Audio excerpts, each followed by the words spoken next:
ನನ್ನ ಹೆಸರು ವಿನೋದ ಜೆ.ಆರ್. ಅರಸೀಕೆರೆ, ಹಾಸನ ಜಿಲ್ಲೆ.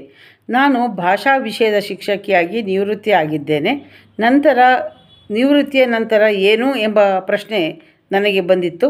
ಆದರೆ ನನಗೆ ಸಿಕ್ಕಿದ್ದು ಅಧ್ಯಾಪನ ಎನ್ನುವ ಒಂದು ಜೇನುಗೂಡು ಮತ್ತು ಫೌಂಡೇಶನ್. ನನಗೆ ಮೊದಲು ತೆರೆದ ಬಾಗಿಲು ಸಂಕ್ಷೇಪ ರಾಮಾಯಣ. ಗುರುಗಳಾದ ಶ್ರೀಮತಿ ಜಯಸುಧಾರವರ ಧ್ವನಿಯಲ್ಲಿ ಸಂಕ್ಷೇಪ ರಾಮಾಯಣವನ್ನು ಕೇಳಿಸಿಕೊಳ್ಳುವುದೇ ಒಂದು ಸಂಭ್ರಮ. ಅವರ ಇಂಪಾದ ಧ್ವನಿಯಲ್ಲಿ ಕೇಳುತ್ತಿದ್ದರೆ ಮನಸ್ಸಿಗೆ ಮುದ ನೀಡುತ್ತಿತ್ತು. ಅವರು ಕಲಿಸುವ ರೀತಿ, ಪ್ರತಿಯೊಬ್ಬರಿಗೂ ತಿದ್ದಿ ಹೇಳುವ ರೀತಿ ತುಂಬ ಸೊಗಸಾಗಿದೆ. ಜೊತೆಗೆ ಕಥೆಯ ಮೂಲಕ ನಮ್ಮನ್ನು ರಾಮಾಯಣದ ಕಾಲಕ್ಕೆ ಕರೆದುಕೊಂಡು ಹೋಗುವಂತಹ ಚತುರತೆ ಅವರಲ್ಲಿದೆ. ಅವರು ಕಥಾ ಭಂಡಾರ. ರಾಮಾಯಣದ ಕಥಾ ಹಂದರವನ್ನು ನಮ್ಮ ಮುಂದೆ ವ್ಯಕ್ತಪಡಿಸುವಂತಹ ಅವರ ಪರಿ ತುಂಬ ಮೆಚ್ಚಿಕೊಳ್ಳುವಂಥದ್ದು. ನಾವೆಲ್ಲ ಮಂತ್ರಮುಗ್ಧರಾಗಿ ಅವರ ಕಥೆಯನ್ನು ಕೇಳುತ್ತಿರುತ್ತೇವೆ. ನಂತರ ನನಗೆ ಅಧ್ಯಾಪನದ ಬಾಗಿಲು ತೆರೆದಿದ್ದು ಮಣಿದ್ವೀಪ ವರ್ಣನೆ. ಸುಜಾತ ಗುರುಗಳ ಇಂಪಾದ ಕೋಗಿಲೆಯ ಕಂಠದಲ್ಲಿ ಮಣಿದ್ವೀಪ ವರ್ಣನೆ ಕೇಳುವುದೇ ಆನಂದ.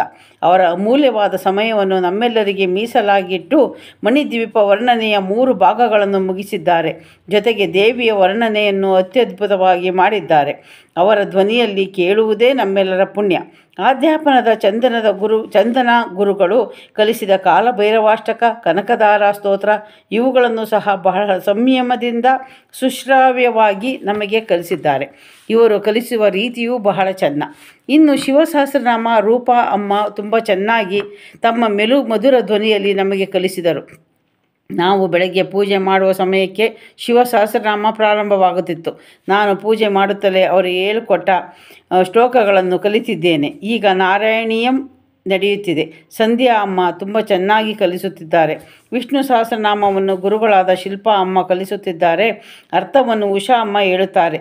ಪ್ರತಿ ನಾಮಕ್ಕೂ ಅರ್ಥ ಹೇಳುವ ರೀತಿ ಅದ್ಭುತ, ತುಂಬ ಚೆನ್ನಾಗಿದೆ. ನೃಸಿಂಹ ಸಹಸ್ರನಾಮ ವಿನುತಾ ರಾವ್ ಅವರ ಧ್ವನಿಯಲ್ಲಿ ಕೇಳುವುದೇ ಚಂದ.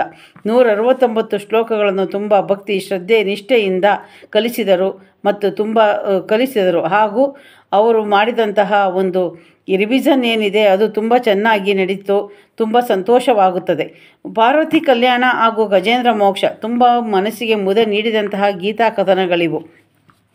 ಇದನ್ನು ದೂರದ ದುಬೈನಿಂದ ಪುಷ್ಪಲತಾ ಹೇಮಂತ್ ಕುಮಾರ್ ಅವರು ಕಲಿಸಿದರು.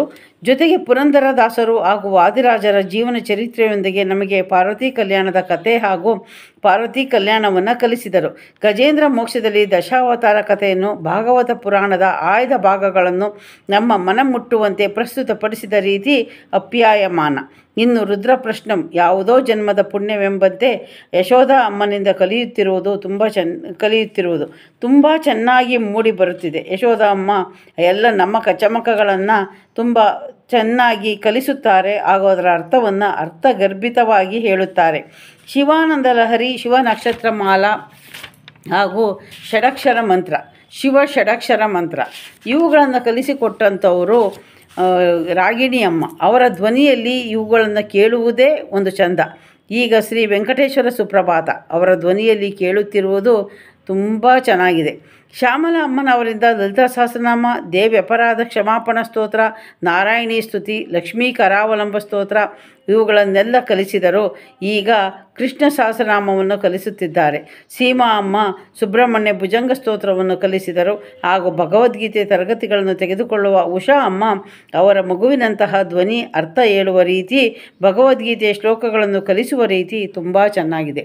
ಅಧ್ಯಾಪನದ ಮುಖ್ಯಸ್ಥರಾಗಿರುವಂತಹ ಶ್ರೀಮತಿ ರೂಪಾ ಪ್ರದೀಪ್ ರವರ ಶ್ರಮ, ಆಸಕ್ತಿಯಿಂದ ನಮ್ಮ ಸನಾತನ ಧರ್ಮವು ತೆರೆಯ ಮರೆಗೆ ಸೇರಿದು ಕೇವಲ ಪಂಡಿತರಿಗೆ ಮೀಸಲಾಗಿದ್ದ ಸಂಸ್ಕೃತ ಶ್ಲೋಕಗಳು ನಮ್ಮ ನಾಲಿಗೆಯಲ್ಲಿ ಉಲಿಯುತ್ತಿವೆ ಎಂದರೆ ಅವರ ಶ್ರಮ, ಸೇವಾ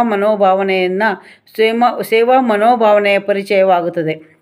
ಅವರ ನಿರ್ದೇಶನದಂತೆ ಎಲ್ಲ ಗುರುವರ್ಯರು ನಮಗೆ ಕಲಿಸುತ್ತಿರುವುದರ ಜೊತೆಗೆ ನನ್ನ ಗೆಳತಿಯರು ಪ್ರಪಂಚದ ಹಾಗೂ ಭಾರತದ ಬೇರೆ ಬೇರೆ ಭಾಗಗಳಲ್ಲಿ ಇದ್ದುಕೊಂಡು ಪುನಃ ಸನ್ಮಾರ್ಗದಲ್ಲಿ ಹೋಗುತ್ತಿರುವುದು ನಮ್ಮೆಲ್ಲರ ಪುಣ್ಯ. ಈ ಸಂಸ್ಥೆ ಇನ್ನೂ ಚೆನ್ನಾಗಿ ಬೆಳೆದು ನಮ್ಮ ಅಕ್ಕ ತಂಗಿಯರಿಗೆ ದಾರಿದೀಪವಾಗಿ, ಜ್ಞಾನದೀಪವಾಗಿ ಬೆಳಗಲಿ ಎಂದು ಆಶಿಸುತ್ತೇನೆ. ಧನ್ಯವಾದಗಳು.